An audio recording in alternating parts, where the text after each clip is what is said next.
Faith has a new frequency. The Spirit of Huntsville. KHSPLP, Huntsville, Texas. Spirit 94.3. Hi, I'm Cauthen. No, listening to Spirit Radio.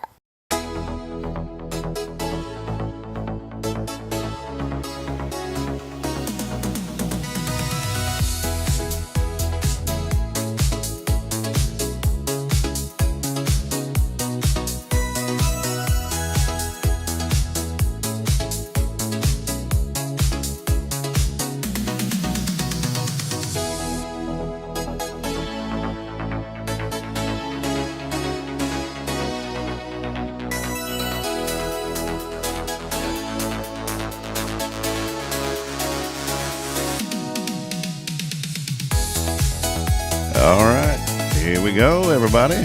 Welcome on in now. Welcome on in now. Come on in, sit down. Get on in, Channel 19. Break it. Hey, CB Club's coming back here to Huntsville. Breaking news. Yeah. We never did get that going, Billy. We had great momentum. Yeah, we don't have a lot of follow through. We had great momentum there for that. Well, we're still waiting on the Hello Huntsville Action News van. Oh, It's yeah. never been donated. We are definitely waiting on that. And if anybody out there this morning, we're going to bring that back up. If anybody out there this morning has just really been thinking about, the closest we got was Jamie Saucier. You remember that? I thought we were there on the cusp of it. Hey, we got an old hearse at the funeral home we're trying to sell. Okay. Well, maybe there we go. I don't know how well that would look. Well, it would be okay, everybody. Hey, we do want to welcome you in as we get rolling here on another episode of Good Morning Huntsville, episode 722 today here. Good morning. Can you believe it? As we're here on a fabulous Friday. Underwriting support for this program is made possible in part by Sam Houston Memorial Funeral Home, their website, SHMFH.com,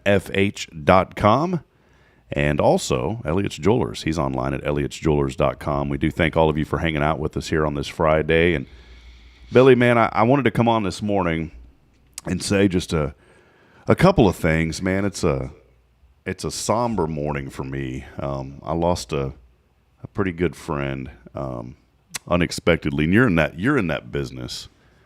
And man, there's one thing that I don't want to word this like in a bad way, because I don't like using the word hate. But the one thing that I hate whenever you lose somebody is there's always that thought of like, man, I wish I would have. Mm-hmm. It's called the wish it would have. And I'm going through that this morning because this man was a very close man to me. And we hadn't talked in a while. Just life has gotten busy, and he's busy, and but we were very close. And every time that we would get on the phone, I was telling you before the show that there's some people in life that you can get on the phone with for an hour and not look at your watch. Yeah. Now here on this show, we're both looking at our watch. You know? Yeah, we got stuff to do. No, but you know what I'm saying, man? And I'm just, maybe that's a word for somebody. The first thing that I thought of when I saw you this morning is I just said, man, I shook your hand. I said, I appreciate your friendship. I don't ever want to just look at this and what we do is just something that we do and then we go about our days. I've always told you you've been a really close friend to me too, Billy, man. When I don't get connected to a lot of people in a like a deep friendly way. Does that make sense? Yeah. I know a lot of people. I was telling my sister this morning, I've been blessed to have a lot of relationships with people. I know a lot of people, on the professional side, but there's just not a whole lot of people that I really connect deep with. Maybe 5 people in my circle. You're one of them. My friend Brandon, Michael is one. Joshua Harris is one. My wife, obviously your wife's always going to be one. Yes, you better be at the top of the list. But you know what I mean? Outside of your immediate family, you always have those few people. Oh, and yeah.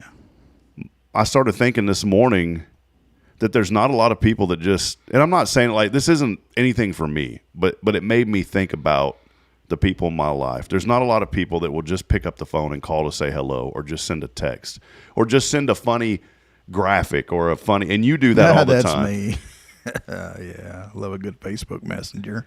But that means a lot though, and I don't get a whole lot of those. And I think it does show you. It doesn't mean that people that aren't, that you don't like them or what. It just shows you who's thinking about you, who's close to you. You know what I'm saying? Yeah, yeah. Well, and for those of y'all that I don't send stuff to, you got to be careful what you send to who, because you just never know. I know with Rob, it's pretty open. Yeah. You and Kyle Kreiner and Jason Thompson. Yeah. Hey, boys, look at this. Yeah, it's good fun stuff. Watch that cat jump off a roof. Yeah. But I mean, it means something, when you get those things. And Kyle reaches out to me too. I don't want to leave Kyle out of that circle. You just mentioned him. He must be working or something. He dropped by on Wednesday for a little bit. So he's always kind of in and out. But I don't know, maybe that's the message this morning as we get started. I know we're over the FM airwaves, but I just the whole like process of life, it's really strange, Billy, because sometimes we lose somebody that's a friend, and yeah, it hurts, but we don't have outward emotion. And then there's times to where you lose somebody that's a friend, and it's like you lose it.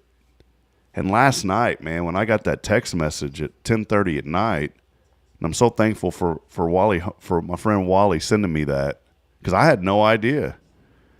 And when I got that message last night, 10:30, I like immediately broke down.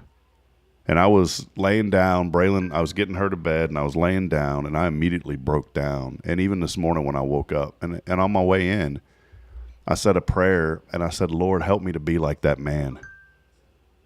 And what's weird is, like, last night I just posted something the Lord had put on my heart, just the word conviction. I've been thinking a lot about that word conviction, because I was talking to somebody the other day, and they had challenged somebody on their faith. And I was like, whoa, that's bold. Yeah. But he did. He told me, he's like, man, I just felt like that this person really wasn't walking with the Lord, and I challenged him. And I said, I told him, I said, I'm not being judgmental, but I don't think you're walking with the Lord. And that person, he said, broke down, started crying, and gave his life to the Lord. And he said, I thought I did it before, but I guess I never had.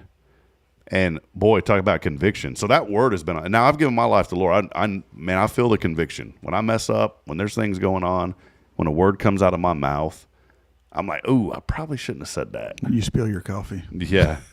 Boy, I held that together pretty well.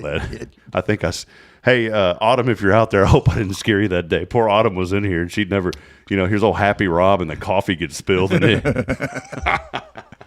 Well, not that it didn't fall on thousands and thousands of dollars of electronic equipment.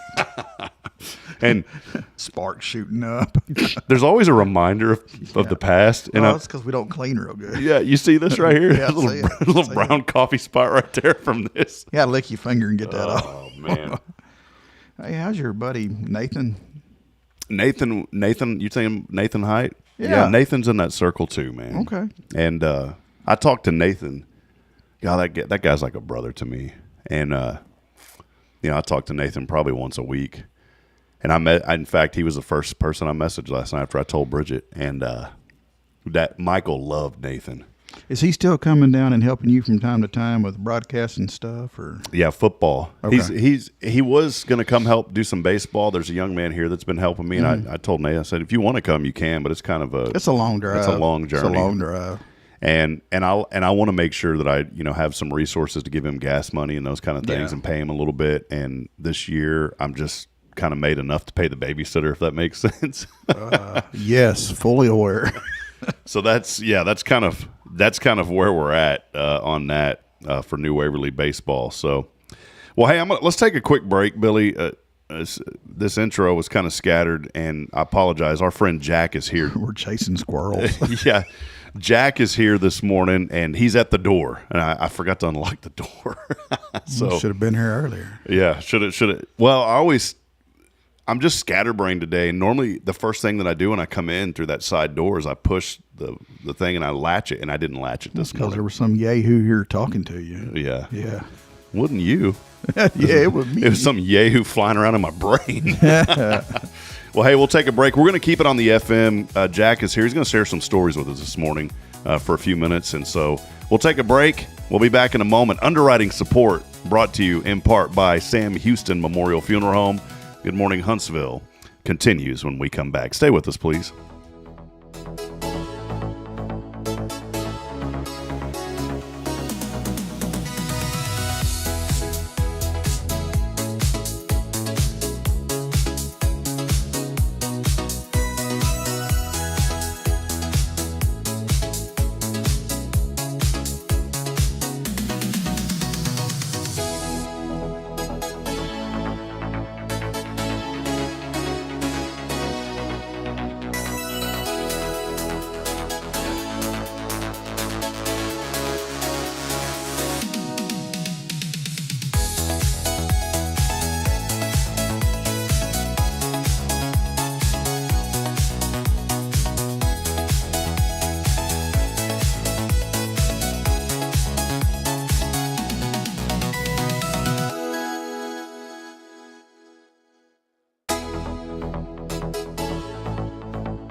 Faith has a new frequency. The Spirit of Huntsville. KHSPLP, Huntsville, Texas.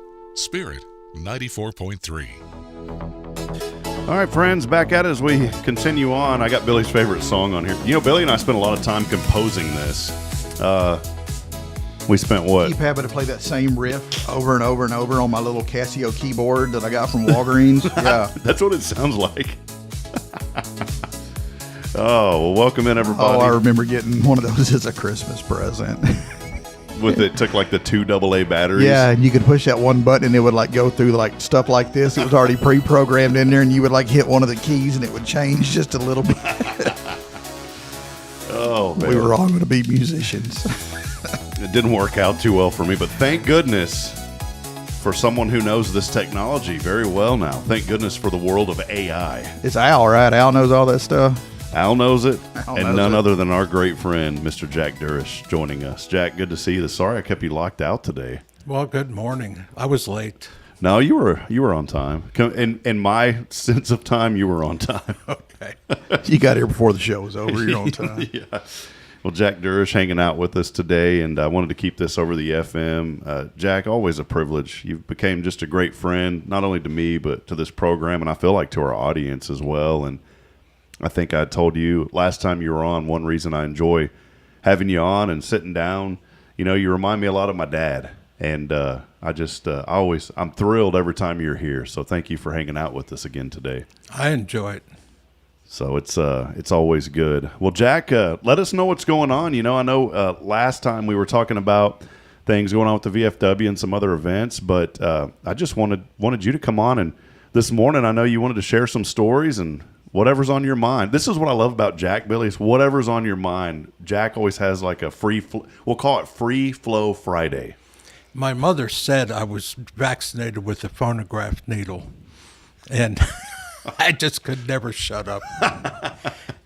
And I should have probably, because I had a rather abusive father, and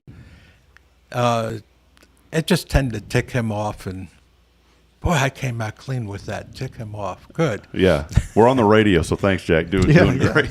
Well, it's kind of hard, being an Very Army PG. guy. It just. Yes, sir. I have a whole language, a whole vocabulary I can't use many places. Yeah. Well, we're always thankful to have you. You know, we just had you in just a couple weeks ago, Yeah. and I know you were highlighting a lot about the VFW, and I said, well, why don't you come back soon and share some more with us? And so let us know what's on the agenda today, Jack. Well, I came to talk about telling stories. Yeah. Like I said, growing up in a kind of a dysfunctional household, I tended to stay away as much as I could, and it kind of bred in me a love for adventuring. And I also grew up in the time at the end of great storytellers. When we listened to John Kennedy or Martin Luther King, Everett Dirksen. Oh my God, I used to love listening to Everett Dirksen. And one that surprised me no end, and it shouldn't have really, because in the South you could not survive as a preacher, a lawyer, or a politician unless you were a really good storyteller. When George Wallace ran for president, I went to listen to him and see him work with a crowd. And at least half that audience was there to heckle him. He tended to stir up a lot of emotional response. And I was amazed at him. He conducted the audience like an orchestra. He would lean towards them, they would lean towards him. He'd lean to the right, they'd lean to the left. He'd lean to the left, they'd lean to the right. He just, and it was incredible. He didn't have a great speaking voice, but you don't need that. Thank God. I don't have your radio voice. No, that's you for got sure. a good voice, Jack. But I got to work with great storytellers. The fellow that introduced my wife and I was Brad Crandall, and he was a host on WNBC Monitor for a number of years. And he had a collection of stories. We could spend hours just with me reciting his stories. And I worked with Arthur Godfrey and Orson Welles. And Wait a minute. You worked with Orson Welles? Oh yeah, wasn't that the space landing thing? Remember this, Yep. Billy? The radio. What was that? The War of the Worlds. The War of the Worlds. And he had everybody believing it, that it was, and even though they were breaking in with station breaks and everything else, and the time frame was this guy's in New Jersey, then he's in California, all within the course of an hour show, and like, whoa, he must have been on a spacecraft, you know? See, I think, Billy, if you and I were around before the age of social media and it was just radio, and you and I, the way that we cut up, we'd be getting in a lot of trouble. Oh yeah, we would definitely be rebels. Let me tell you, I grew up before television, and I remember radio.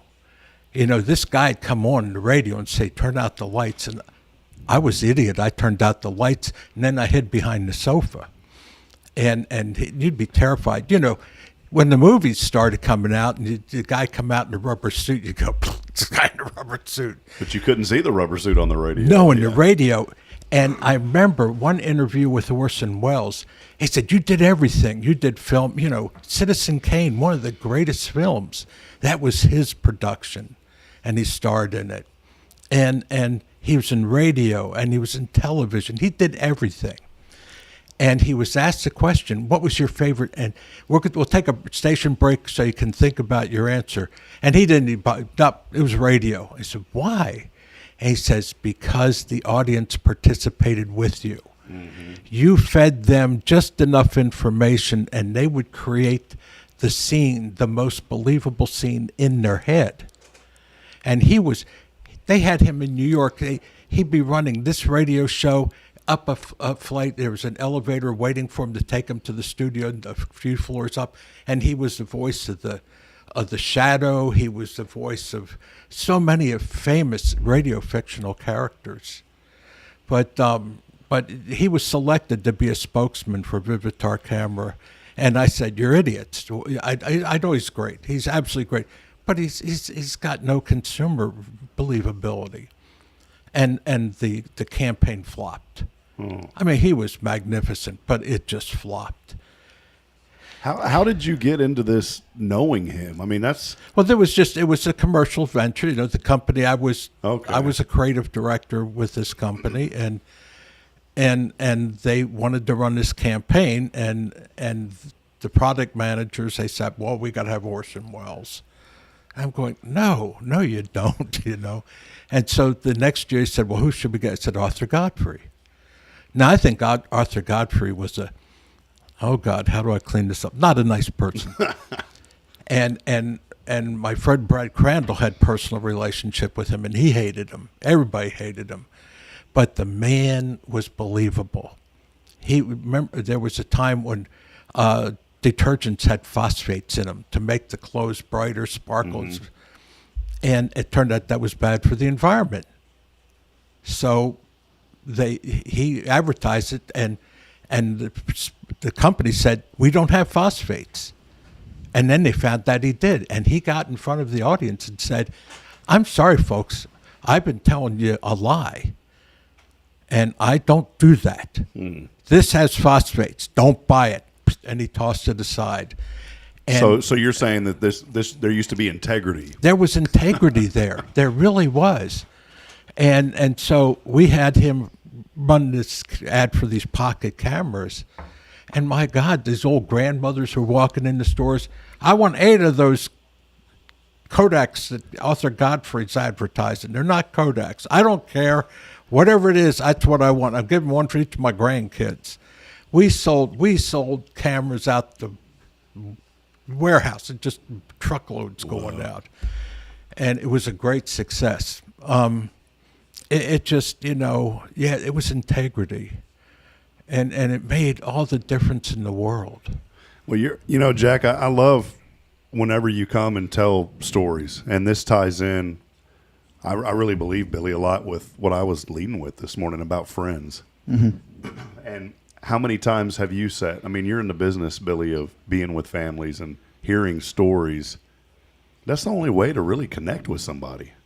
Yeah, you don't truly know a person until you know their story and their stories. I think about the stories you've shared growing up, and stories create bonds. They build friendships. They put aside barriers that, well, sometimes they can create barriers, but Oh yeah. more often than not, a story builds a friendship. And it's something that when we think about life, what's the story that we're going to leave behind? What are we going to remember, people? As I think about my friend Michael this morning, I think of us traveling. We had always rented this, I don't know, like a black van. I forget the name of them, like the Ford, the big vans, not the Econoline, but the other one, the Sprint or whatever. Sprinter. The Sprinter. And we would broadcast college, excuse me, we would broadcast Southwestern football. And we would get this Sprinter from the local dealership. And that's where I learned that these were demos, that they needed you to run the mileage up so they could get more money from Ford. So they said, please, where are you going with this? I said, oh, we're driving 6 hours. And the guy was, great. This is going to be a nice rebate for us. Drive that thing. And I said, all right, well, we'll fill it up when we get back. He goes, no, don't, because they'll reimburse us for the gas too. So things have probably changed now. But Michael and I would share incredible stories. And that's all we did. We talked. We shared stories. And those are the things that you remember the most about people. Oh yeah. Yeah, and like I said, I was growing up with these great storytellers, and there was one man when I was a sailor and Sea Scout, and I got to know this guy. He was a teacher of Latin, Greek, and rhetoric at a very exclusive boys prep school in Baltimore, and he would tell stories all the time. At night, you'd find him in the fantail somebody's boat, and the beer in one hand and telling his stories, and everybody sitting around just listening, laughing, and having a great time. And when I was the senior crew leader of the Sea Scouts at that time, we had our annual dinner, and it was my job to host it. I asked him to be the guest speaker. And here was a man with a room, a couple hundred people, everything from babies in arms to adults, grandparents, maybe even a few great-grandparents. He had everybody in rapture. Just See, we need to him. get back to this. We need to get back to the moments to where we sit around the living room, and and I'm guilty of this, instead of watching something on the TV, gathering as a family and sharing stories. That's the first thing I do when I get home is cut the television on. Yeah, I do it. And then grab that ice cold zero Dr. Pepper. and get in that. I do the same thing. Mm-hmm. And I've been praying for conviction. Well, here's some conviction this morning that I need to do a better thing of just being present at the house with my children. I think being present is sitting there while they do something and I'm in the living room. Yeah. But be careful, because after they've heard the same story about 5 or 6 times, Grandpa, we heard this one already, And they will call me Grandpa because I waited so late to have them. and so then, it's like one day my wife says, what do you really want to do? And I said, tell my stories. And she said, well, she went out and bought me a Selectric typewriter and a ream of paper and said, write them. And so I did. I'll show you. Yeah, segue into that, because Jack has you've given me several copies of your books too, and I know that's what you wanted to highlight a little bit today. We've got about 10 minutes, and so I'd love to hear about this. I was recommended to a publisher in San Francisco. You can have this. This is a great story. Is this one you wrote? Yeah, I wrote this, and it was like a magazine assignment. It was paid by the word, contract price. Here you go. Thank you much. And I never saw another cent out of it. It was in publication for about 25 years. Wow. It was part of a series of books written for college students with a 3rd grade reading level. That sounds like it's good for me. Hey, I was just thinking that's right up my alley. Like, I like little books with big big type. Yeah. And that frightened me. It's like, are you serious? We have students making it to college with a 3rd grade reading level? And he said, yeah. And the problem was, if you gave them 3rd grade reading, that exacerbated the problem. You know, the kid, why should I learn how to read to see Dick run, you know, or see Dick and Jane climb a tree or whatever they did. Yeah. They wanted stories of a young adult interest. And they asked me to do one because I was working in Hollywood at the time to do things about the music industry. Now, this was after all of your time in the service, right? Oh, yeah. You had already went through the military. Oh, yeah. Okay. That's... Wow. Let me tell you, Pat Boone once said, eat dessert first. I believe this was a great piece of advice for living your life. Eat dessert first. Everybody tell me, oh, when I retire, I'm going to go play golf all the time. I'm going to do this. I'm going to climb mountains. I'm going to do whatever. And I say, no, you're not. You're going to be too old. And I put an adjective in there. And or an adverb. Billy and I understand. I call those sentence enhancers. Yeah. But I did that. I went adventuring. You know, for me, going into the war was an adventure. Mm-hmm. I got out of the Army. I stayed in Hawaii. I was teaching scuba. I was a beach bum. I have done all these things that people tell me they were going to do when they're old and retire. And I knew what was going to happen to this body when I reached my 70s and 80s. I ain't doing all that stuff anymore. But I got the memories. And now I get to tell my stories in writing, which I'm not annoying the family anymore. Yeah. But I've written a series of books, and it was so funny. Arlene, when I retired, it's about 20 years ago now, I had told her that one time this fellow had bought a boat in Galveston, and he wanted somebody to help him bring it back up to Chesapeake Bay. And somebody recommended, you got to get Jack. He's a navigator. He's everything. And so the guy offered me $400 flat rate. He would pay all expenses, fly to Galveston, get the boat. We were going to go to New Orleans, to Havana, and then up the Keys and up the coast to Chesapeake Bay. I'm sitting there going, oh boy, is this going to be the adventure of a lifetime? And I started getting the charts and the sailing guides and everything and working out the courses. And it occurred to me, my father was the one who said, when are you going to get back? And I said, about November. And he said, you're going to miss the first 3 months of your senior year of high school. With my record as a student, that was not going to fly, and it lost the whole thing. So it was we would have been in Havana about 3 months before Castro took over. Wow. That's the time frame. And so I wrote my first big novel, historical fiction novel about Castro's revolution. And my wife said, why don't you write about that adventure you were going to have? Because what kind of a story? Kid gets to ride a boat from Galveston to Chesapeake Bay. I'm ready to go. Oh, I was ready to go, let me tell you. But I just didn't see it as a story. So I wrote it about this guy.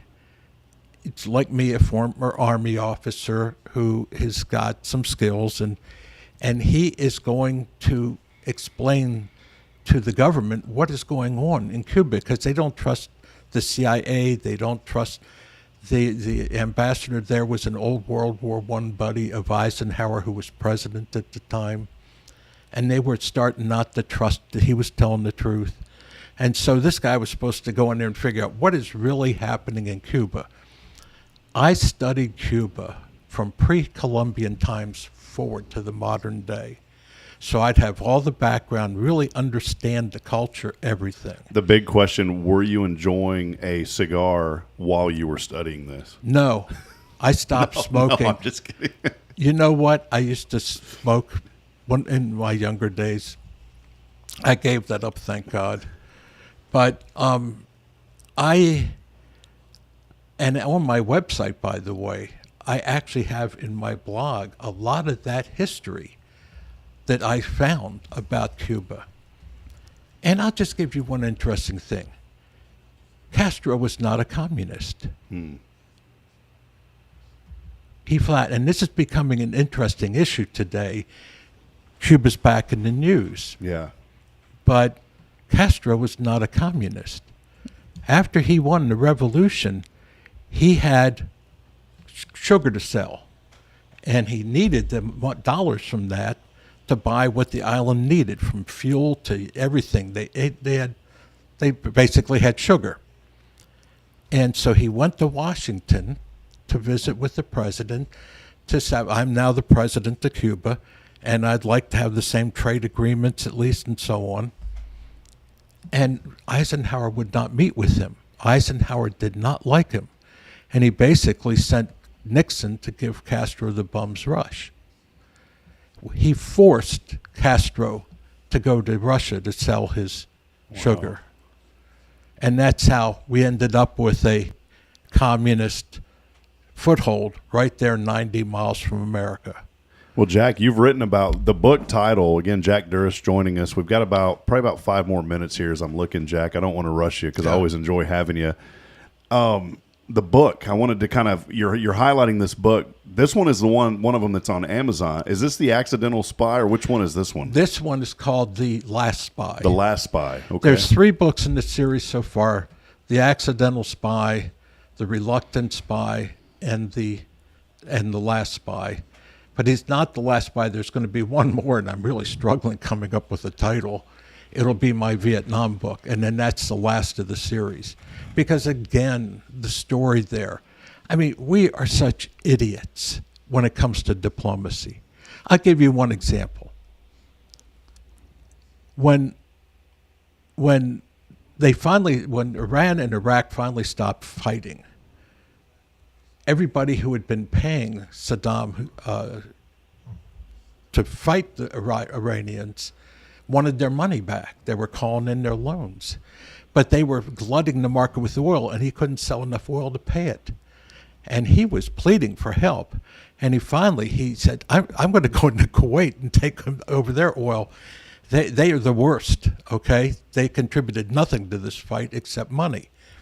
So he called in the American ambassador and said, if I invade Kuwait, does America have any opinion? And she said, I don't know. I'll have to. So she went back, called the State Department. They had their little conclave, the president and everything. And they went back and said, no, we don't have any opinion. So he invaded Kuwait. And suddenly we had an opinion. And I've done a series of videos for the VFW on all these things. And time after time after time, you keep running into, we make our own messes and then step in them. It's not like going to the zoo and accidentally stepping in the poop. You know, we lay it there and then we step in it. And I got to tell you, that's why I'm so glad I'm seeing what I'm seeing today, that we finally have an administration that is not pro-war and is not, you know, they're cleaning up what the messes other people left quickly. Well, all of these experiences, again, Jack Durst joining us, veteran, and also always chatting, giving us some very important information about our VFW, but also a writer and a storyteller. And I love what you do, Jack. You've had so many experiences, and maybe that's the motivation. I mean, what message would you have to somebody out there as we wrap up here in just a few moments? Somebody's listening or watching this morning, and they're saying, I've always thought about I've thought about writing. I've tried. It's not easy.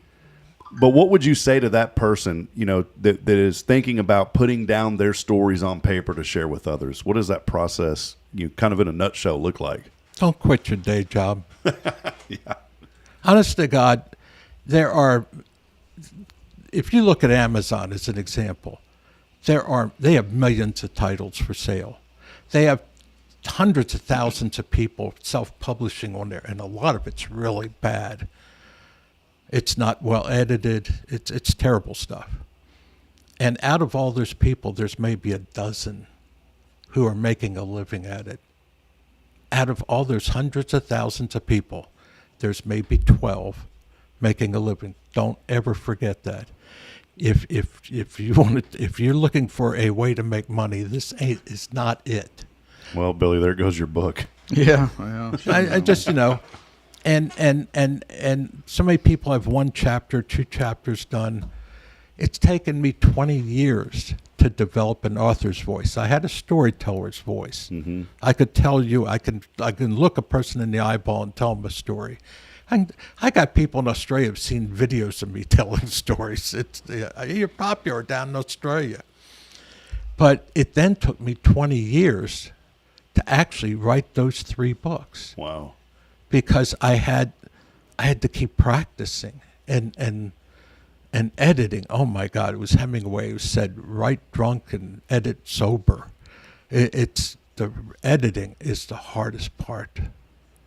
To make sure that characters' names don't change. That everything is spelled correctly. That it's grammatically, but it also there's an art to it. Mm-hmm.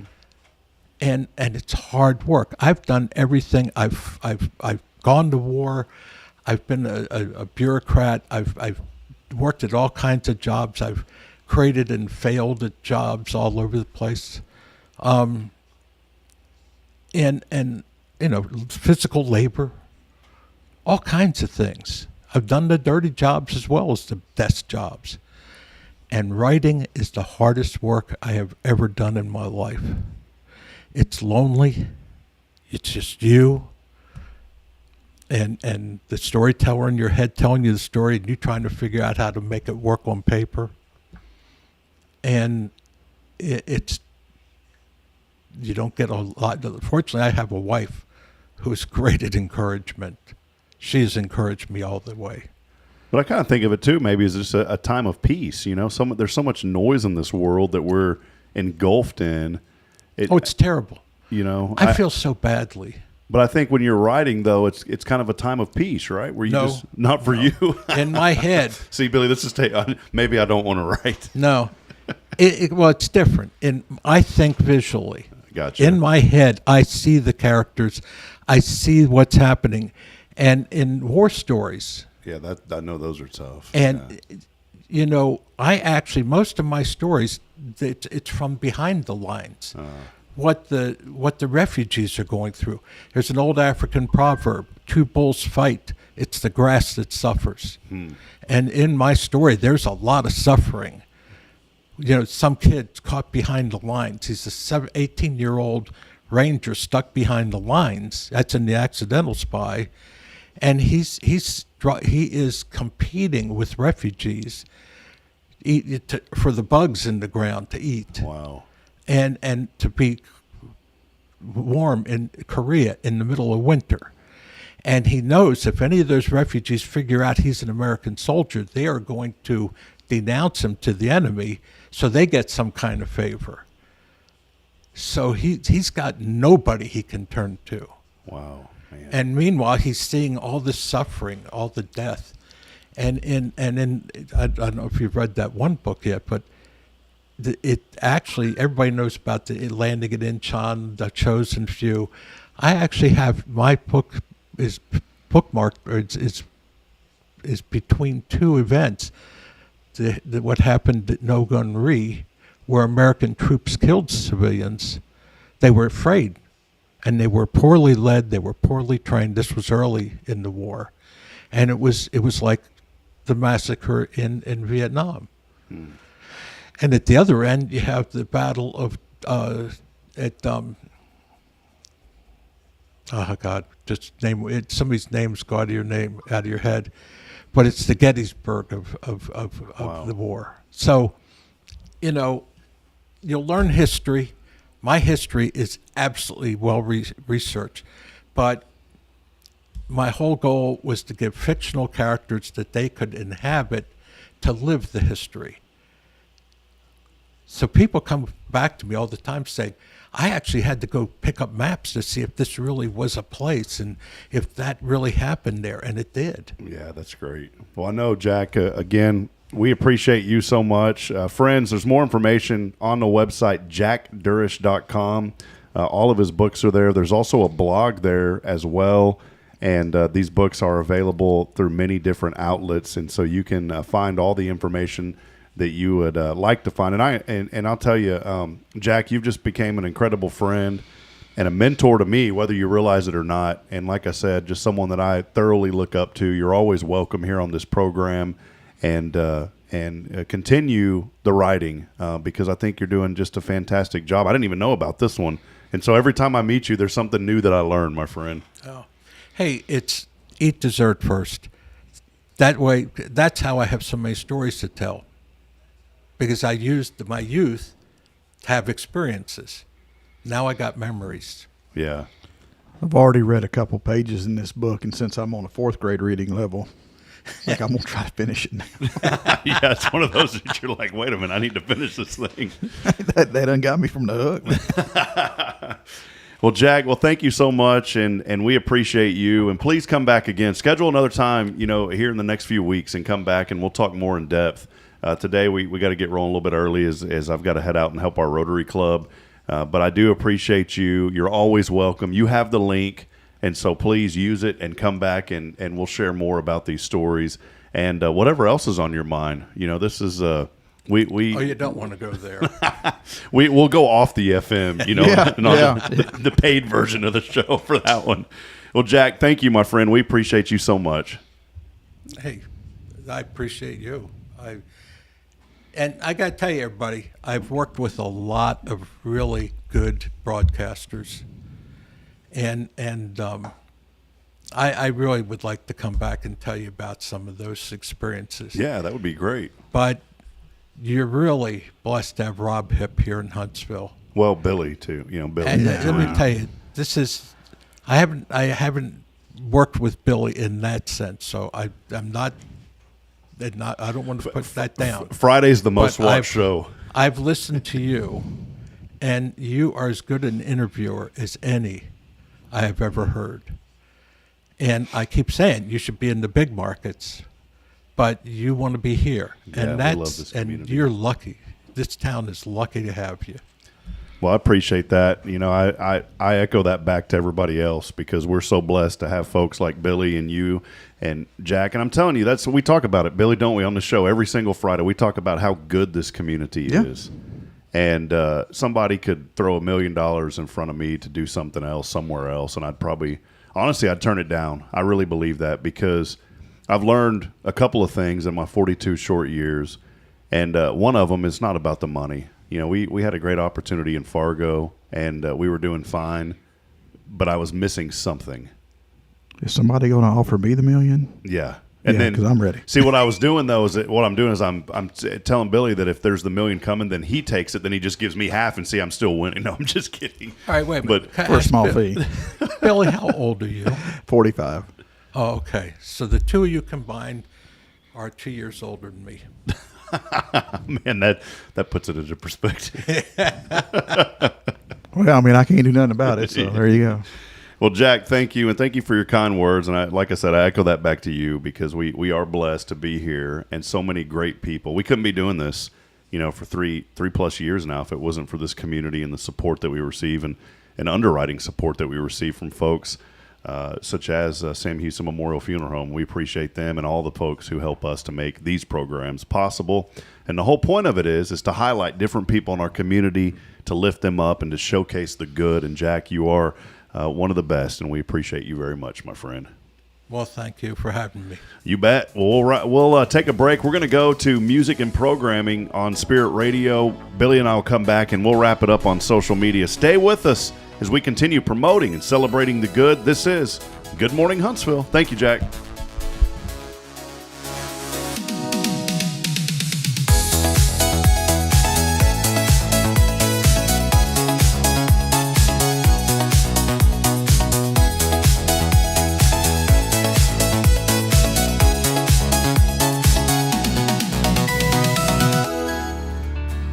I'm Billy Cauthen, manager of Sam Houston Memorial Funeral Home. We know times of loss are tough, and you need a place to feel comfortable and cared for. At Sam Houston Memorial Funeral Home, we pride ourselves on being with you during those really tough days. You can rest assured that we will be on your side and by your side every step of the way. Thank you for your trust, Sam Houston Memorial Funeral Home, supporting families every day, every step.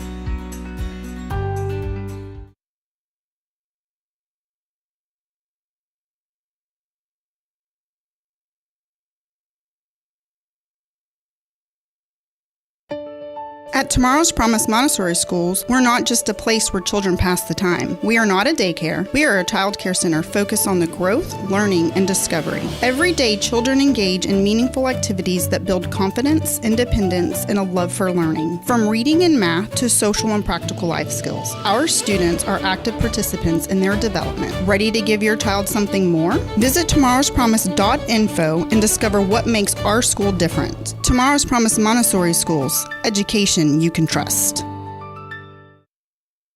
This is Guardian Defense in Huntsville, Texas, a trusted family-owned and operated gun store and range in the heart of East Texas. Guardian Defense is your one-stop destination for Texas LTC, NRA basic pistol and rifle courses, pistol refresher training, as well as a wide selection of quality firearms and ammunition. At Guardian Defense, empowerment is within reach through their Texas DPS-approved license to carry classes. Certified instructors will guide you through every facet of firearm safety, conflict resolution, and the pertinent legal aspects. Book now to become proficient and responsible in handling a firearm with complete confidence. For the eager learners, the fundamentals of pistol and rifle usage await discovery in their comprehensive 8-hour NRA basic courses. You're invited to connect with Guardian Defense on Facebook and Instagram, or give them a call at 936-293-0364. You can also visit them online at guardiandefensellc.com. Guardian Defense, your reliable partner in mastering firearm safety and acquiring quality firearms in the heart of Texas.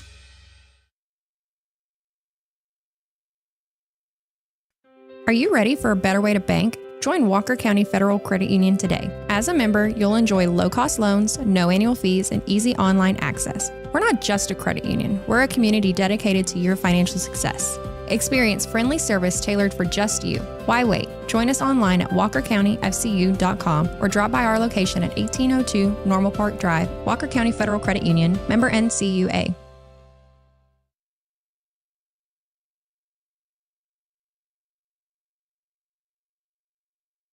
Hey friends, Rob Hipp, Media and Community Outreach Minister here at First Baptist Church, Huntsville. Let me ask you, when's the last time you felt real hope? Maybe it's been a while since you've been to church, or maybe you've never felt connected to a church at all. Well, friends, that's okay. Here at First Baptist, we're a harbor of hope, and we welcome everyone just as they are. We have programs throughout the week for all ages to come together, ask questions, grow in faith, and find the hope that only Jesus Christ can bring. Whether you're looking for a fresh start or a community to call home, we'd love for you to join us. Come experience something real. For more information, visit fbchuntsville.org. First Baptist Church, Huntsville, a harbor of hope. In this harbor of hope, we are safe inside.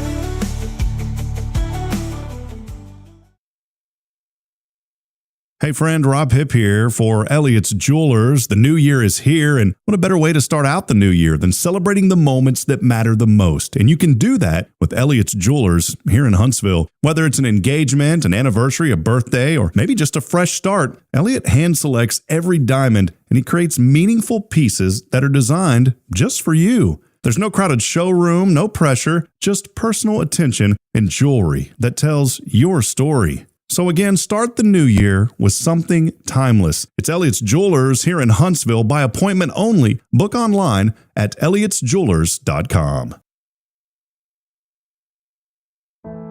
The Oak Ridge Disciple House is a faith-based 501c3 nonprofit Christian character building ministry helping men 18 and older who are suffering from drug and alcohol addictions. If you or someone you know needs help, there is light at the end of the tunnel, and that light can be found through the Oak Ridge Disciple House. For more information, visit oakridgedisciplehouse.com. Hi, this is Braylon. You are listening to Feel Radio. God bless you.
I changed it, Billy. It no longer says something in that song that it shouldn't have said. You know what I'm talking about? No. It used to go, oh, but it used to say, yeah.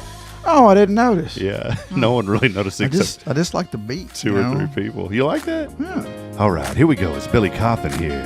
Here, let me just get it on you. Here we go. There, look at that. Look at that. Yeah. Yeah, it should be like the background music of my day, you know. Billy Cauthen, what is he doing now? TV Land. Is he even awake? One thing I'm excited about, Josh Mashi's going to start helping us produce next week. So we have like a third leg to cut up with now. Well, I'm going to tell you, I'm becoming a star here on the show, so I'm going to start having demands. And, you know, at 8 o'clock, MASH comes on. Okay. So I'm missing it. Oh. So we're going to need to get me a monitor in here so I can You know what's funny? not pay attention to MASH. You know what's funny that you mentioned that? There's actually a monitor arm laying on that desk over there, on that production desk. There's a blank space above that monitor on that black wall. And actually, today I was planning on mounting about a 32-inch monitor that's going to face us. Perfect. So we can see these kind of things, like the video screen. Oh, yeah, to actually see what we're doing. Yeah, so now we know if we're going to pick our nose. Oh, maybe I should not. Exactly. Because I always pick my nose on the show. Not picking, here's a scab. Which brings up something. What does it bring up? I get scabs all the time right on the inside of my nostril. And I guess it's just constant constant runny nose. Do you have a runny nose all the time? This time of the year, yes. I'm steadily honking the honker, yeah. I have a runny nose, and I've had one every day of my life since I was probably 20 years old. So we're going on 22 years of this now, and I have not been able to get rid of it. I've went to allergy, whatever they are, all that kind of stuff. And I refuse to be on medication my entire life for something that if I'm just going to have to live with it, I'm going to have to live with it. And I think so many times in life, here's a message for you. So many times in life, not for you, but for the people, for me. The people. So many times in life, we look for a quick fix, and we think, well, boy, if I just take that pill or if I just do this, then everything's going to... Man, there's some hard work that's got to go into some things, too. There ain't no quick fix in life. And I love what Jack said. I appreciate his brutal honesty because he's right on the money. Whenever he said, if you're planning on making a living and quitting your day job and writing, good luck because the odds are not in your favor. And how many times do we feel like, boy, if I just did that everything's going to work out? I'm sorry, I'm reading this book again. There's something in that book that Billy's Their liking. music may take them far, but first, dreams must escape a nightmare. Dream pirate. Yeah, see, I like that.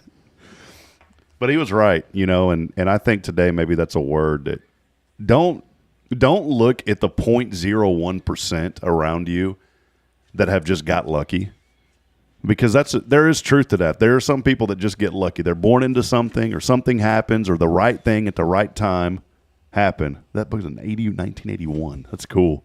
And it looks like 81. I was thinking 70s. But That's cool. But think about it, man. The point, and I'm not knocking the 0.01. We probably already all know someone that's part of the 0.01. I know a guy who's won the Mega Millions, and God, I want some of that. But there's times where he's been through a lot, and it wasn't always good and easy.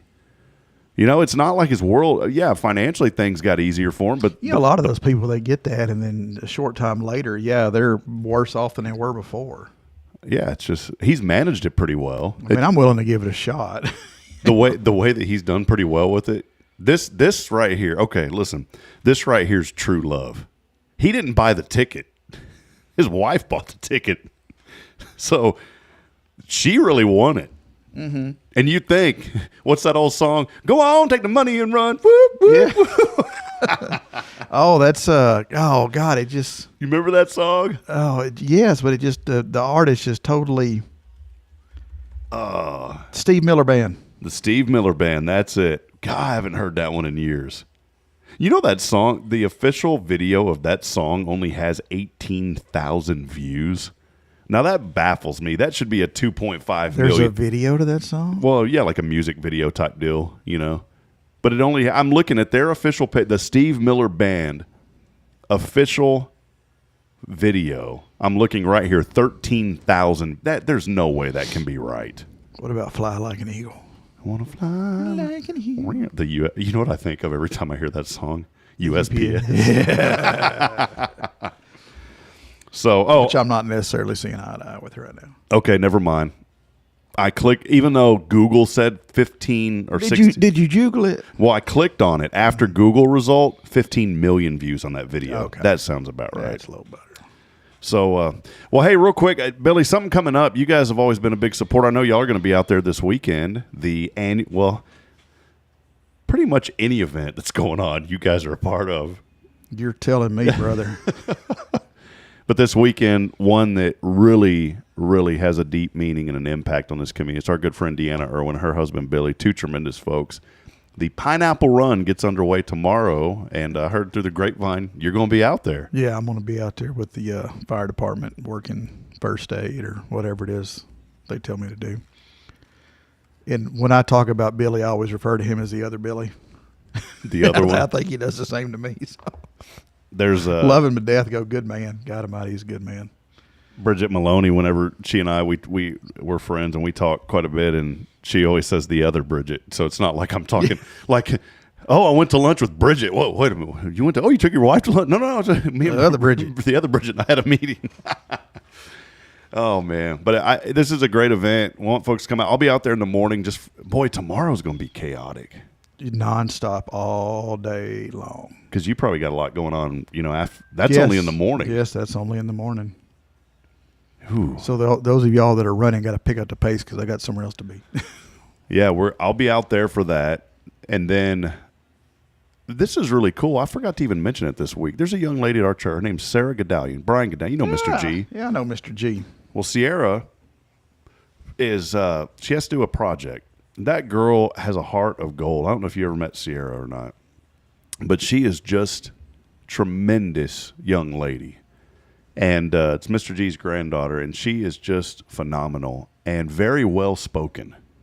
And she got up here a couple of weeks ago and was talking about just this ministry that she's starting. She's doing it over at Good Shepherd Mission. She's holding a worship nights. It's going to start this Saturday. And I'm going to interview her a little bit later today. We're having a phone interview because I told her I want to put an article out about this. But we're going over to help her. She wanted to do something for the folks out there at the Good Shepherd Mission. And so she started these worship nights.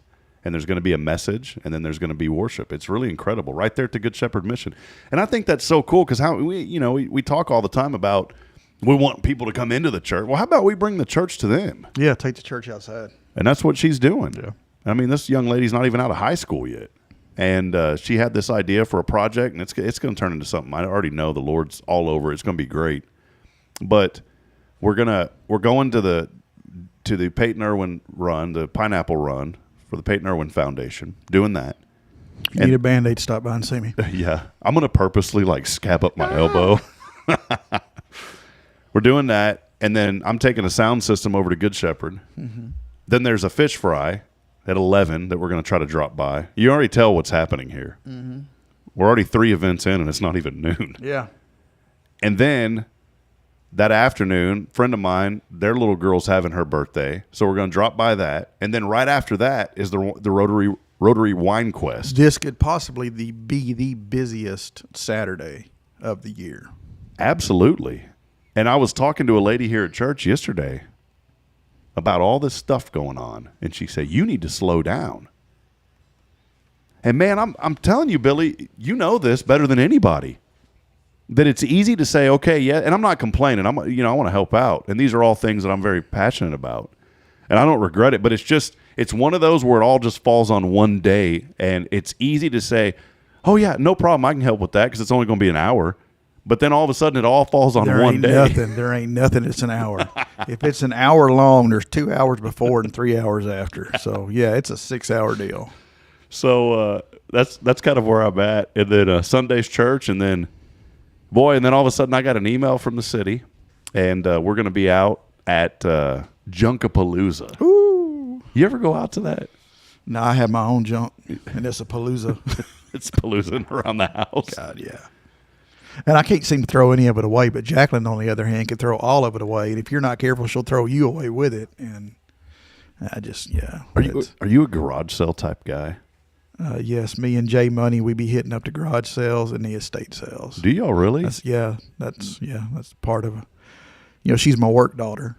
And I'm a work dad, and that's what we do for family bonding time. When nobody's looking, we escape, and we hit up the estate sales and garage sales. I'm telling you, man, there's something. My mom used to get mad at me. There was this lady named Miss Truitt. I think we probably mentioned on this show one time, and Miss Truitt had a big garage sale one day. I love garage sales. I don't know. There's something about people's junk. I love garage sales when they're priced right. Like priced to, hey, why don't you just haul this thing off for me versus, oh, that's worth $15, but I'm going to sell it for $14.99. When we've had the best successful garage sales that I've ever had, we don't put price tags on anything. We just tell people, they'll ask, what is it? I just make up a price. And if they don't like it, I just tell them, well, then. It's a nickel. Yeah. Boy, I sold an embroidery machine. It was like a $400 embroidery. This sweet lady showed up. You could tell she was a sewer. You get that look, right? I knew she was a sewer. She was a knitter. A knitter? Yeah. She just loved to knit and crochet. She was a crocheter. She was a knitter. I mean, she was everything. You can't say crocheter cool. It just crocheter. Yeah. She loved to knit. She loved to sew. You just knew. And she came, and I was looking at this sweet lady. And I said, you know what? She's going to want this embroidery machine. And I said, why did I put it out here? And I had the whole thing, Billy. This is embarrassing for me to admit, but I don't care. I had the cutting board. I had the little roller cutter. You know what I'm saying? It looks like a little pizza thing. Yeah. I got all that. I was into it, man. And to cut the material. She came up. She was so sweet. How much for the embroidery machine, son? I knew. As soon as she got out of the car, she beat. That's why she stopped. She saw that thing. How much for the embroidery machine, son? I'm thinking, I paid $500 for this, so I'm going to go about $300. It hadn't much. I said, I think $300's a good deal. And she goes, well, I don't have $300, but I can offer you $150. And so what did I do, Billy? Okay. Sold that $500 machine for $150. But I didn't need it. So... anyways, see, to me, I don't know. They're like treasure hunts. And like one of my biggest finds is I bought a Makita nail gun, like a framing nail gun. Oh, yeah. $20. And what we do is when we get our stuff, we jump back in the car. And of course, Judith is just happy that she got something she wanted. I, on the other hand, am searching the World Wide Web. I'm like, how much is it worth? How much is it? Like I'm going to resell it or something, knowing good and well it's going in my shop to never be seen again. But yeah, that nail gun was like $600 or something. I'm like, score! I'm telling you, and Facebook Marketplace has absolutely destroyed a lot. Because you can't. Is this available? Yeah, is it? And then if you're going to post on the Marketplace, can you do me a favor, please? And once it's sold, can you take it off? Because I get excited. I'll see something on there, and I'm like, oh, man. But that was already posted 6 hours ago, so it's probably gone. But I bet maybe it's still, and then you call them. The other day, some lady had 2 bicycles, a boy and a girl's toddler bikes. Perfect for my children, right? And they're still on the Elkins Lake group page. And so I get all excited. I tell my little girl, I said, let's go, Braylon. I said, there's a bike. Daddy made a mistake. Get over there. The bikes are gone. Oh. There's a broken table sitting out there in the driveway. Get on the table and ride it home. There's a guy outside. You know what I told him? I said, can y'all please take that post down since you already got rid of it? Or, like I mentioned earlier that we have a funeral hearse we're trying to sell, and I posted it, on Facebook or whatever. But I wish people would read everything before they question, and they don't send you all their questions at once. You get one at 3 a.m., another one at 2 p.m., How many miles are on it? Did you look at the picture of the odometer? Yeah. I clearly put a picture. We're going to have a segment. Or it's even better. God, this irks me. This janks my chain here, buddy. If I'm selling something, let's just use round numbers. If I'm selling something for $5,000 and you are out in West Texas and you see it, do not come at me with, I have to give you a discount because you have to drive so far. I didn't tell you're dumb to look at it. I posted it in the Huntsville group. why you're out there in the furthest point of West Texas, you're in a Huntsville group. I should not have to give you a discount because you have to fly to get it. That has nothing to do with me. You can't do that. If I leave my house and drive to the HEB in Galveston, should I get my produce cheaper because I had to drive? No. Okay, then. Why should I have to give you a discount because you're having to drive? It's got nothing to do with me, home cheese. Nothing. You've just brought up something that we need to have on this show called a social media rant. Well, I rant about everything. This is Billy Cauthen rant. That was a pretty good sound there. No, I'm Because I do it all the time. No, but there's some things that you just need to stop doing on social media. And I go back and I'm reminded of my buddy Michael who passed, and I guess it's human nature, but quit responding whenever somebody posts something and then your comment is what happened. That's another one that just irks the fire out of me. If they want you to know, they will tell you. Yeah, it's like when it's like some people will go to read the obituary just to find out what happened. And a lot of the you'd be surprised the number of people that call the funeral home like we're just going to tell them. Yeah. Like, I was friends with Shirley Sue in high school, and I noticed she has passed. What had happened? And like you expect Carrie to be like, oh, girl, sit down and listen to this. Not going to happen, ma'am. She has gone to be with the Lord. Let's talk about HIPAA. Which doesn't exist after passing. Yeah. Does it not? Does not. But we ain't. Yeah. I'm telling you, though, man, it's like there's just some things that you don't do, and that's one of them. You don't ask. Like if it's your friend and you're texting, that's a different thing. If you're texting another friend. Yeah, but not out there in the public like, what happened? And that's your first response is what happened to somebody. And I get it. We it's that human nature. We have a desire. It's like when you drive by something on the side, you're like, whoa, what happened there? It's the same. But it's like it's what do you call that? Rubbernecking? It's the social media equivalent of rubbernecking. When you're, what happened? What's going on? That's worse than rubbernecking. That's stop putting in park and opening the door. Getting out. Don't do that. Getting out and walking over. Y'all need some help. What happened? I took a first aid class in junior high. Can I help? Yeah. And I don't know. It's just my rant, I guess. My Rob's rant. Rob's rants. Yeah. Well, Billy, we're about to wrap up. What do you guys have going on? I know you're going to be out to Peyton Irwin, but I'll always want to give you a chance, obviously, to highlight the funeral home. You guys are doing great work at Sam Houston Memorial Funeral Home. I know y'all been busy. I think 5 services. Oh, man. Well, let me tell you, and I'm glad that I love the fair. We look forward to the fair every year. We participate heavily in the fair and the rodeo and all that good stuff. But I'm very glad that it has come to a successful end this year and that we have at least 350-something days before it fires back up again. I'll tell you, those folks work so hard. I was in there. I went to go get our National Day of Prayer stuff, and I forgot about it. It was Tuesday. I was like, oh, I need to get over there. And I called her. Suzanne answered, and you can just sense the calm after the storm, because those ladies and Viola, they just work so hard. They do. And they go above and beyond. And so I went over there, and she's like, oh, yes, sir, come on. She's like, I'm here till 3, but come on over. And she was, as I walked in, I just had gratitude for what they do over there. I mean, think of all that. And it's a lot. It don't just happen, people. This ain't your run-of-the-mill fair. They don't just go and flip a toggle switch and the fair starts. Yeah, they flip and go home. And we set it on a timer this year. It should go off on April 1st. No. But I know y'all were working in the midst of being there and doing that, also in the midst of serving, 5 families, I believe, this past week. Well, when we're out there, it feels like we're doing so much. It really does. But when you step back and look at what other people like Viola's do, God, we can't hold a match to what they're doing. I mean, that's nonstop for them. Well, friends, we appreciate you for hanging out with us today. Billy Cauthen here, Sam Houston Memorial Funeral Home. They will take care of you when that time comes. And you know what? Let them take care of you now. Get that pre-planning done. You can go by and see them over off Normal Park. I held a seminar the other day on that. How did that go, by the way? I was going to ask. Excellent. Awesome. Some great questions were fired my way, and I answered them and sent them right back. And I think we left with some more informed people that are going to do the right thing and take that stress off their family.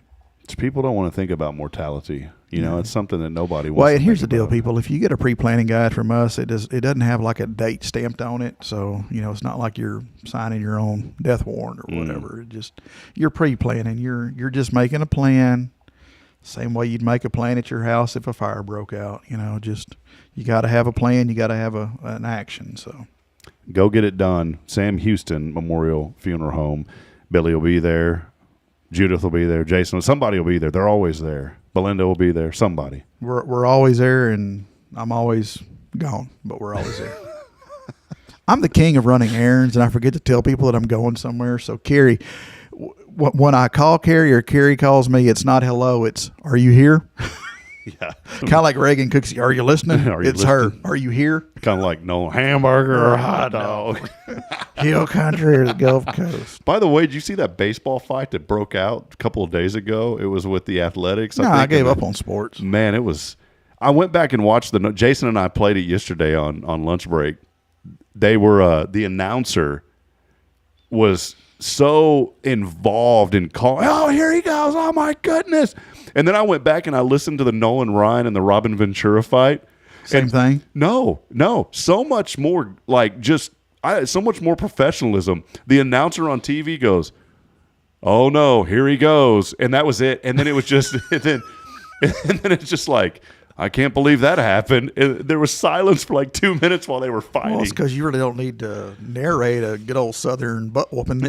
Well, this Oakland Athletics or whatever it was, the other day, this ball club and the Angels, I think it was, man, it was Soler and somebody else got into it. And the announcer was like, here he comes on a home plate. Oh, my goodness, he just smacked him with the ball. And I was like, chill out, dude. I want to hear the crowd in the background. I don't want to hear you, man. We want to hear those knuckles pressing up against his cheekbones. Although, in all respect, if it was me, I probably would have said, "Oh, mama, what a play!" What's the play at home? Yeah, I got that from a guy named Bill Land who used to broadcast for the Spurs. And I never tried to rip anybody off. I always kind of wanted to do my own thing. But for some reason, one day when it was a Bearcat game, and I said, "Oh, mama, what a play!" and it just stuck with me. And when I was in Fargo, when I left, somebody commented, "Oh, mama, he's gone." You ever heard somebody say something like they use it in their regular everyday vocabulary and it irritates the snot out of you, and then you catch yourself using it? Yes. Like all that jazz? Yeah. Yeah. Yes, sir. Yes, sir. Ours right now is pretty good about yourself. So everything, Tyler Fordyce and I, our new phrase, and it doesn't even make sense. We'll just be talking and we'll say, "Hey, man, you want to come over about yourself?" And so it's about yourself. And then it's, "How's your mom and them?" How's your mama? That's a legit Southern question. "How's your mom and them?" "Well, mama ain't doing too good." "Well, I'm sorry. How's your daddy and them?" We buried mama 2 years ago. "How's you buried mama and them?" Yeah. Plot looking good. Plot looking good. All right. Well, we probably should wrap it up with that. Should. Nobody's listening at this point. You listening Mary to them? had a little lamb. Is your mom and them listening? Yeah. Tell your mama to listen. Oh, Kyle Kreiner, by the way, chiming in. I wanted to shout out to Kyle. Kyle had a very good comment. He said the human brain and thought. I got to read this with. Did he chat GPT AI this? You got to read this educationally, okay? The human brain and thought process is so complex. It takes talent to be able to capture the details of a screenshot image on a page of words. Ooh, Kyle, easy there. I can't decipher that. I'm gonna need to put it into ChatGPT to figure out what he said. Yeah, he stole that from somebody. Anyways, he wants to sponsor the monitor that we're gonna put up, over there on the. Let's head over to the Kyle Kreiner Consulting monitor. Done. That takes me back to Hey, Kyle, if you'll pay my light bill every time I cut the lights on. Light sponsored by Kyle Kreiner. Top of the. Thanks for joining us for the football game. Top of the shoe sponsored by bottom of the hill sponsored by 32-yard line brought to you by. I know who you're making fun of now. If they sell one more advertising spot on their football games, you're not going to be able to see the screen. Boy, could you have 100 sponsors for each yard line? We just heard a toilet flush brought to you by. You know the one. Someone just dropped a popcorn kernel. That'll be brought to you by Billy Bob's Plumbing in there. You know the best thing I ever wanted to do that I got shunned down, and y'all weren't my rep, but y'all probably would have loved. I mean, I wasn't y'all's rep, but y'all probably would have loved this. And someone had told me their, former management said, "Well, that's not going to go well." I literally wanted to have at the end our post game to be called "Let's Put This Game to Rest," brought to you by Sam Houston Memorial Funeral Home. I thought that would have been awesome. I could have got behind that. Yeah, and I got it turned down. Oh, that ain't going to work. We can't do that. So instead it was celebrating life or something like that, which I get. I mean, that's kind of cool too, but I like the let's put this game There's got to be a little bit of humor in what we do. Yes. I mean, we can't be all the time, I wanted to have like your picture on there, and it's like a video of you. Hi, this is Billy Cauthen, and let's put this game to rest. Brought to you by yours truly, Rob. Over to you. It'd be even better if my head was just floating around the screen like an old screensaver, just bouncing off the corners. And where it turns side to side, it yeah, snaps. like an old Pong game. All right, we better wrap it up. We should do that. We should have a video game where you have two paddles and it's just my head floating back and forth. I may just give y'all like a free spot. Y'all do so much anyways. I'll just give y'all a free one for New Waverly this year. Let's put this game to rest. Let's do it. Pass Let's it by just do Greg. See what he says. I just talked to him. He said, that's fine. No, in all seriousness, go by. See Billy. They are great folks, and I'm not just saying it because they sponsored this show. I've been supporting them long before they ever supported anything that I've done, even though they have indirectly supported things. But I'm telling you right now, I appreciate them. I have the privilege of serving families from time to time over there, and friend, they're going to treat you like family. It's Sam Houston Memorial Funeral Home. Go by and see Billy and the staff over there off Normal Park. As we wrap it up today, Huntsville, thank you for being a part of this one. Jack Duras, big shout out to him, and we appreciate his service also to our country. A great man. We love you, Huntsville, as I end every broadcast, reminding you that we're not strong enough alone to make it on our own. We need each other. So please provide that word of encouragement. Lend a hand of support. I promise somebody out there today needs you. We'll be back at it today, 11:30. And then next week, stay on Spirit 94.3 and also on Hello. By the way, we redid the Hello Huntsville website. Go check it out. I'm just thinking with these new cameras, I don't know where to look. Yeah, that's why we're going to have that monitor, see? Thank God. So long. See you, Billy. Thank you, brother.